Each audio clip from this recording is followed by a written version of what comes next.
Snowmageddon 2.0. Looks like the South is going to get hit again with a snowstorm, and this one might pack a little bit bigger of a punch. In Greenville, we're expecting somewhere around 8 inches of snow, as well as some thin ice on that. So it's not quite as much of a laughing matter as our friends up north would say to us. And so we're looking to see if we might have learned some lessons from the first little visit of snow and ice and do a better job this time. The advantage I think the South has in this is that we might have 2 or 3 bad days, but by the weekend or shortly thereafter, it's bye-bye snow. Pull out your t-shirts, you're ready to go. So I'll take that over being able to have a society that dries really well in the snow if we don't have to have it very often or for very long. As you know, Another Voice with Eric and Friends is not having a podcast this week for a number of reasons, but next week we're going to have a great one. It'll be available on canIGetAWordIn.com, and we'll be posting it on Tuesday, February 18th. I think you really enjoy it, and I think what I want to do is just kind of give you a highlight of it and maybe see if you have things you want to talk to us about. You have questions you'd like us to answer about these subjects. You can put those questions in the comments below. Please do. The first thing we're going to talk about, we're going to talk about local business. We support local business here at Another Voice with Eric and Friends, and it's important for you to support local business. The money you spend at local businesses tends to stay in the community and get transferred around 3 times. It's the mom and pops. It's your neighbors who own these businesses.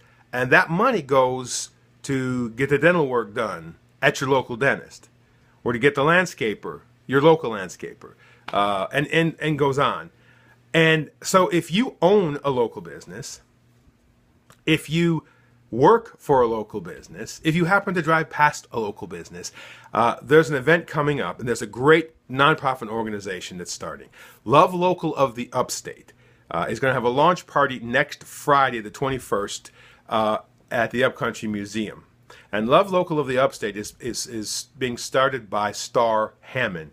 And she's a friend of the show. She's a fantastic champion of local business. And I am so glad to be part of this. And I encourage you to, it's $25 for a ticket, to come on out the 21st, Friday evening at the Upcountry Museum and see what it's all about, especially if you are a small business, and see how you can work with us and how Love Local of the Upstate can make your business do better. So we're going to interview Star next week. We'll talk about Love Local of the Upstate, and we'll talk about other aspects of local business. And so if you have any questions about that, please put them in the comments down below. And also, really consider next Friday, I think it's 7 p.m.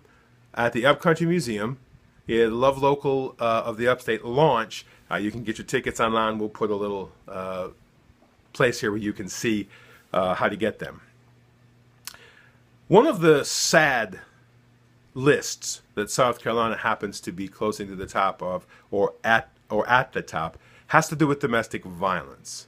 Unfortunately, South Carolina ranks number 1 in murders of women by men. Neither of these are a good thing. Being at the top of a domestic violence list is bad, and I think we all would agree with that. Well, in Greenville County, it appears that they're trying to make a difference. They've set up a special CDV court. They did a pilot program in Simpsonville to see how it worked, and the idea is to take first-time domestic abuse offenders, and rather than just chucking them in jail, trying to get them to be transferred into single-time domestic violent offenders, and making them required to go to an anger management, and there's some groups in the Upstate that deal with that, and be forced to address what it is that made them, in this case, commit domestic violence, and try to stop that, try to stem that so that it doesn't continue to be a repeat offender, while at the same time, of course, dealing with the victims and protecting them. And the idea of this wouldn't be mandatory. It would be at the discretion of the courts and the prosecution, so that if something were truly a first-time offense, they got caught for the first time, and it wasn't necessarily their first time doing it, but it was so severe they wouldn't have to go to this program. But I think it's a good idea to look at ways to stop domestic violence at its earliest stages.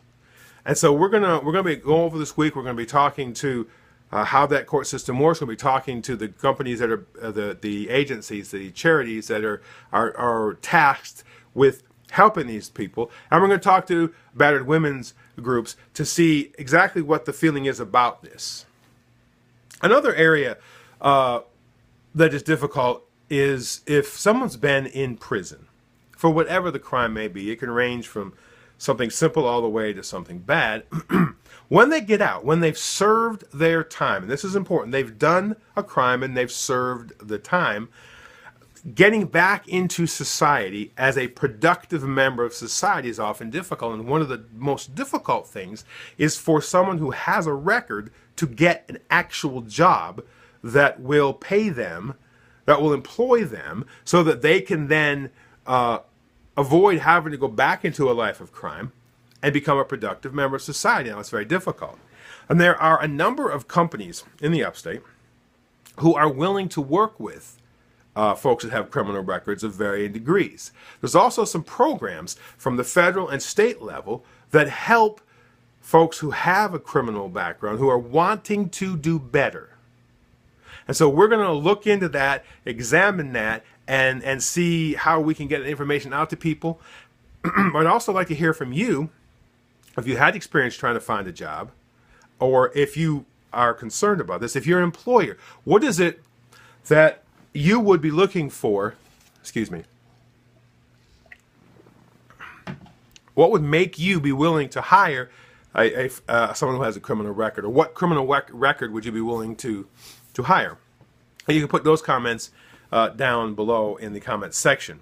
So those are a couple of the issues we're going to be addressing next week. And so I'm urging you to give us some comments, give us some feedback here at the comment section. You can also go to canIGetAWordIn.com and leave comments there. Go to Facebook at Another Voice with Eric and Friends. Of course, this is our YouTube channel, Be Another Voice, and you can go to Twitter at Be Another Voice. So until we meet again, get out in your community and make a difference.